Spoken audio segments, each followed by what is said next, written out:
Hi guys, welcome back to my channel. मैं हूँ सृष्टि खेड़ा और इस वीडियो में हम बात करने वाले हैं एमबीबीएस इन कनाडा के बारे में।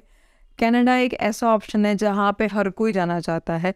रीज़न इज़ कि आपको अपॉर्चुनिटी मिलती है वहीं पे सेटल होने की और वहीं पे अपनी लाइफ को आगे बढ़ाने की। बहुत अच्छे चांसेस होते हैं कि अगर आप कनाडा से पढ़ाई कर रहे हैं तो आप वहीं पे सेटल हो जाएंगे। Now MBBS in Canada is also very highly demanded, but बहुत सारी कंडीशंस हैं जिसकी वजह से बच्चे बहुत ज़्यादा नहीं जा पाते हैं। Before I go ahead in the video, मैं आपसे जानना चाहूँगी कि आप किस यूनिवर्सिटी से या किस कंट्री से अपनी MBBS करना चाहते हैं। Do let me know in the comment section and based on your profile I will let you know कि आपके लिए क्या सुटेबल है और क्या सुटेबल नहीं है। आई होप कि आप सबने कमेंट कर दिया होगा। Now let's get into it. इस वीडियो में हम एंड टू एंड सब कुछ कवर करने वाले हैं। द ओवरव्यू ऑफ कनाडा, वहाँ पे कैसा सिस्टम है, कैसे एंट्री रिक्वायरमेंट्स हैं, आइल्स के बारे में, आपके कैस्पर टेस्ट के बारे में, MCAT के बारे में, because there is lot of misconceptions about MCAT Casper test, so I make sure to clear all of that. उसके बाद हम बात करने वाले हैं फीस स्ट्रक्चर के बारे में, यूनिवर्सिटीज़ के बारे में, so make sure you stay tuned and watch the video till the end. Canada as we all know कि बहुत ही अच्छा ऑप्शन है स्टडीज़ के लिए। अगर मैं बात करूँ MBBS इन कनाडा के बारे में तो उसको हम बोलते हैं डॉक्टर ऑफ मेडिसिन, जो कि होता है MD। या फिर वहाँ पे एक और कोर्स है जिसको हम बोलते हैं MDCH। जो MDCH है it consist of surgery as well, otherwise जो MD है वो डॉक्टर ऑफ मेडिसिन है। So it's up to you कि आपको MD चूज़ करना है या फिर आपको MDCH चूज़ करना है। जो ड्यूरेशन ऑफ प्रोग्राम है वो डिपेंडिंग अपॉन कि आप अगर MD चूज़ करते हैं तो अप्रॉक्सीमेटली 3 to 4 ईयर्स होता है। आप MDCH चूज़ करते हैं so you have options to 4 to 5 years. अब आप सोच रहे होंगे ड्यूरेशन अलग अलग कैसे हैं। कनाडा में अलग अलग यूनिवर्सिटी अलग अलग ड्यूरेशन के हिसाब से आपको कोर्सेज देते हैं। So it's up to you. 3 to 5 years का कोर्स ड्यूरेशन रहेगा आपका if you choose to do MD या फिर MDCH फ्रॉम कनाडा। अब कनाडा जाना क्यों है? बहुत सारे बच्चे जाना चाहते हैं कनाडा, चाहे वो MBBS की बात हो या दूसरे कोर्सेज की बात हो। रीज़न बीइंग वहाँ पे आपको अपॉर्चुनिटी मिलती है वहीं पे सेटल होने की and take your life on forward from there. वहाँ पे स्टैंडर्ड ऑफ लाइफ काफ़ी अच्छा है एंड अपॉर्चुनिटीज़ बहुत ज़्यादा हैं, जिसकी वजह से बहुत सारे स्टूडेंट्स जो हैं वो कनाडा जाना चाहते हैं। अगर मैं infrastructure and quality of education की बात करूँ, it is huge. Like infrastructure is huge and the quality of education is very very good in terms of hospitals, in terms of hygiene, in terms of technology, सब कुछ बहुत अच्छा मिलेगा। And वहाँ पे लैंग्वेज बैरियर भी बहुत ज़्यादा नहीं है। एज वी ऑल नो कि वहाँ की जो ऑफिशियल लैंग्वेज है वो इंग्लिश, जो कि हमारे लिए बहुत कंफर्टेबल होती है इंडियंस के लिए। तो ये भी एक बहुत बड़ा रीज़न है कि सारे स्टूडेंट्स चाहते हैं we just go for Canada और हमको वापस नहीं आना है। So in this video I am going to explain everything कि वहाँ पे लाइसेंस कैसे लेना है, रेजिडेंसी कैसे लेनी है, वहाँ पे सेटल कैसे होना है, एंड टू एंड सब कुछ। ये तो बात होएगी आपके ओवरव्यू ऑफ कनाडा के बाद में। उसके बाद हम बात करते हैं कि एंट्री रिक्वायरमेंट्स क्या हैं। देखो, first step is obviously to know about the entry requirements. Entry requirements मैं ये नहीं कहूँगी बहुत सिंपल है, ऑब्वियसली थोड़ी मुश्किल तो है। मुश्किल कहाँ पे स्टार्ट होती है इसके बारे में हम बात करते हैं। सबसे पहले तो फिज़िक्स, केमिस्ट्री, बायो का जो एग्रीगेट है वो 60% होना चाहिए, जो एक नॉर्मल सी बात है कि आप इतना अचीव कर सकते हैं। PCB यूजुअली बाकी कंट्रीज़ के लिए 50% होता है, but if you are going to do MBBS in Canada, if you're going to choose to do your MBBS in Canada, you should have 60% aggregate in PCB.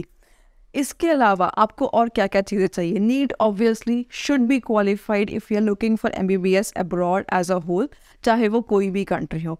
NEET qualify करना और PCB 60% लाना, यहाँ तक तो ठीक है। उसके बाद आपको आइल्स भी चाहिए। कनाडा में किसी भी कोर्स में आपको ज्वाइन करना है अगर, तो आपको आइल्स चाहिए। मिनिमम 6.5 ओवरऑल बैंड में होना चाहिए and 6 should be in each band. Reading, writing, listening सब में 6 मिनिमम आपको चाहिए और 6.5 आपका आइल्स में ओवरऑल होना चाहिए if you are going to study in Canada. ये तो होगी आइल्स की बात। मैं कहूँगी आइल्स भी इतना मुश्किल नहीं है, आप कर सकते हैं। इसके बाद आता है MCAT का पेपर। MCAT का पेपर मतलब कि मेडिकल कॉलेज एडमिशन टेस्ट। ये एक बहुत ही इम्पॉर्टेंट पेपर है, इसके बिना आप MBBS इन कनाडा नहीं कर सकते हैं। जैसे कि इंडिया में जो सिलेक्शंस होती हैं वो नीट के थ्रू होती हैं, ऐसे ही कनाडा में जो सिलेक्शंस होती हैं वो MCAT के थ्रू होती हैं। अब आप सोच रहे होंगे कि जब मैं नीट की तैयारी कर रहा हूँ तो मैं MCAT की तैयारी भी कर सकता हूँ। Yes you can, but it is highly competitive, क्योंकि MCAT सिर्फ और सिर्फ कनाडा ही यूज़ नहीं करता है, और कंट्रीज़ भी यूज़ करती हैं अपने एडमिशन के लिए। MCAT is highly competitive. MCAT के बाद आपका होता है Casper test, that is an interview.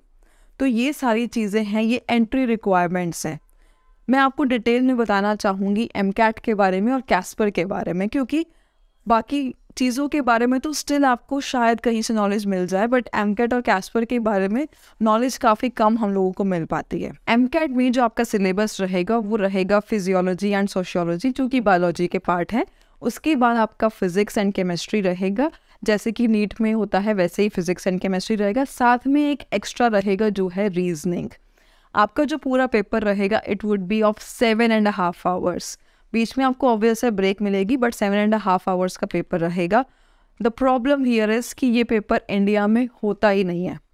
अगर आपको MCAT देना है तो आपको इंडिया के बाहर जाके पेपर देना पड़ेगा, जैसे कि सिंगापुर, थाईलैंड में ये पेपर होता है, बट इंडिया में ये पेपर नहीं होता है। That is one obstruction I would say कि जो है, and it is not very tough. अगर आप प्रिपेयर्ड हैं that that you will clear MCAT, आप कॉन्फिडेंट हैं, आपने अच्छे से तैयारी करी है, आई वुड से कि गो फॉर इट। MCAT आपको देने ज़रूर जाना पड़ेगा, बट अगर क्लियर हो जाता है the results are very good. Now I am assuming कि आपका MCAT क्लियर हो जाता है। Once you clear MCAT, the next step is the Casper test. अब कैस्पर टेस्ट क्या होता है उसके बारे में भी इंफॉर्मेशन बहुत कम मिलती है। The Casper test is basically an interview. जैसे कि किसी भी इंटरव्यू में आपको इंटरव्यूअर जो जज करता है कि आपके वर्क एथिक्स क्या रहेंगे, आपकी कम्युनिकेशन स्किल्स कैसी है, ओवरऑल पर्सनालिटी कैसी है, तो बेसिकली आपकी होलिस्टिक प्रोफाइल जो है वो जज करी जा रही है इन दिस कैस्पर टेस्ट। और ये जो कैस्पर टेस्ट होता है, फॉर एग्जांपल MCAT के थ्रू आपका किसी पर्टिकुलर यूनिवर्सिटी में सिलेक्शन हो जाता है, वो यूनिवर्सिटी जो है आपका कैस्पर टेस्ट फिर कंडक्ट करेगी। So the entry requirement is this. इसके अलावा अगर आप ये सोच रहे हैं कि मैं 12th के बाद MBBS इन कनाडा कर लूँ, no, it is not possible. आपको करना क्या होगा, आप BSc करनी होगी आपको, क्योंकि वहाँ पे जो entry requirement that is BS + MD, उसके बाद ही आपका पूरा MBBS कोर्स माना जाएगा। अब ये आपकी मर्ज़ी है कि आपको BSc इंडिया से करनी है या आपको BSc भी कनाडा से करनी है। BSc के लिए कनाडा अगर आप जाना चाहते हैं तो आपको MCAT और जो हमने कैस्पर टेस्ट की बात करी है वो नहीं देना होगा। BSc में आपका डायरेक्टली एडमिशन हो जाएगा, आपका PCV के बेसिस पे, आपका IELTS के बेसिस पे और नीट क्वालिफाई के बेसिस पे।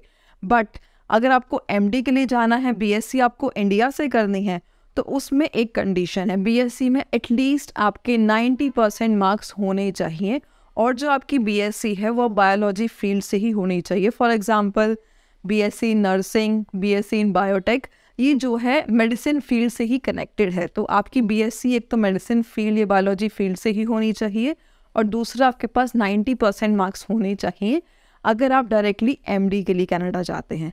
नाउ अगर आप BSc भी चाहते हैं कि BSc नर्सिंग या BSc बायोटेक भी है जो मैं कनाडा से कर लूँ, तो आप वो भी कर सकते हैं, and we do help on that. अगर आपको BSc भी कनाडा से करनी है, उसके आगे फिर MBBS आपको वहीं से करनी है, उसमें भी हम आपकी हेल्प करते हैं। तो ये तो हो गई हमारी एंट्री रिक्वायरमेंट्स की बात।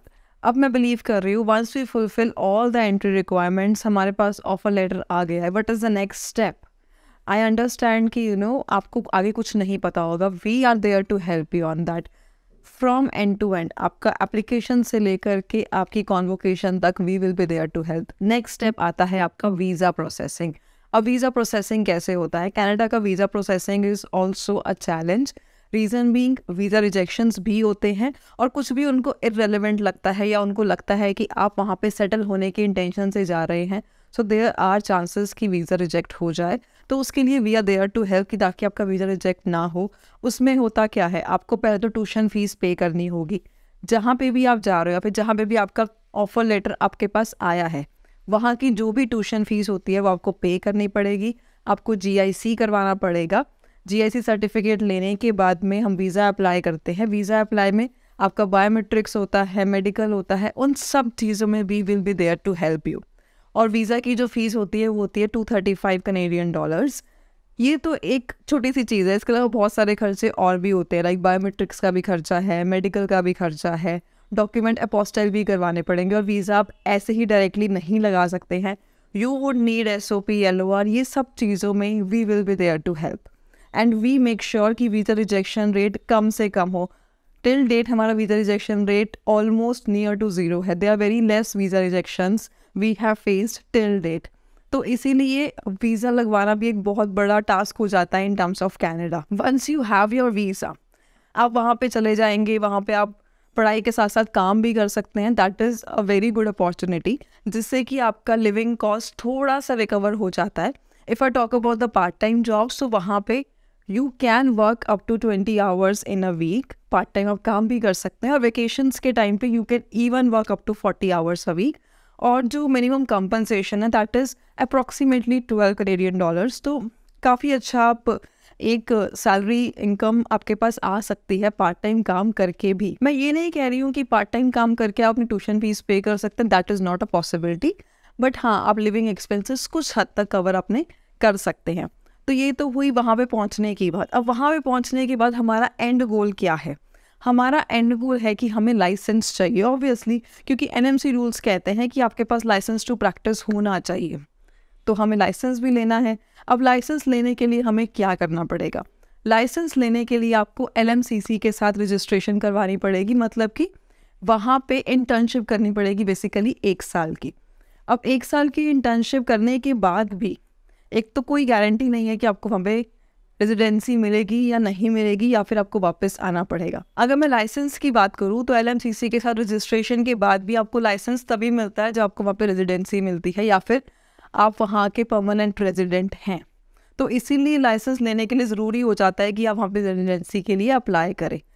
रेजिडेंसी के लिए अप्लाई करने के लिए there are another further rules, regulations, point system and a lot more, but we would be there with you at every point. जब भी आपको हेल्प चाहिए, चाहे लाइसेंस के लिए हेल्प चाहिए, चाहे रेजिडेंसी के लिए हेल्प चाहिए, चाहे एप्लीकेशन के लिए, तो हर चीज़ में we will be there to help you. But अगर आप देखेंगे तो बहुत ही लेंदी, बहुत ही कॉम्पिटिटिव प्रोसेस है कनाडा का। उसके बाद बात आती है कि ट्यूशन फीस कितनी है, इन सब में खर्चा कितना है। देखो, अगर मैं बात करूँ जस्ट ट्यूशन फीस की, I am not talking about anything else here, सिर्फ और सिर्फ ट्यूशन फीस जो MD प्रोग्राम की है, मैं इस टाइम पे BS प्रोग्राम की बात भी नहीं कर रही हूँ, सिर्फ MD प्रोग्राम की पर ईयर फीस जो है दैट इज़ रफली 25 lakhs to 30 lakh rupees per year. ये इंडियन रुपीज़ में मैंने आपको बताया है। तो अगर आप 4-5 साल का जोड़ लें, उसके बाद आपका living cost approximately 7 lakhs per year के आसपास है। पर्सनल एक्सपेंसेस भी है, ट्रैवलिंग का कॉस्ट भी है, तो सब कुछ मिला करके approximately you need 2 crores to 2.5 crores at least, and a very strong intent to clear MCAT and CASPER, तभी आप वहाँ पे सेटल होने के लिए या वहाँ पे MBBS करने के लिए सोचिए। Otherwise there are many more options. Otherwise अगर आप किसी और कंट्री के बारे में सोच रहे हैं, लाइक रशिया है, उज़्बेकिस्तान है, नेपाल है, बांग्लादेश है, there are so many more options जो अप्रॉक्सीमेटली 25 lakhs to 30 lakhs की रेंज में आ जाते हैं, and the process is also very easy.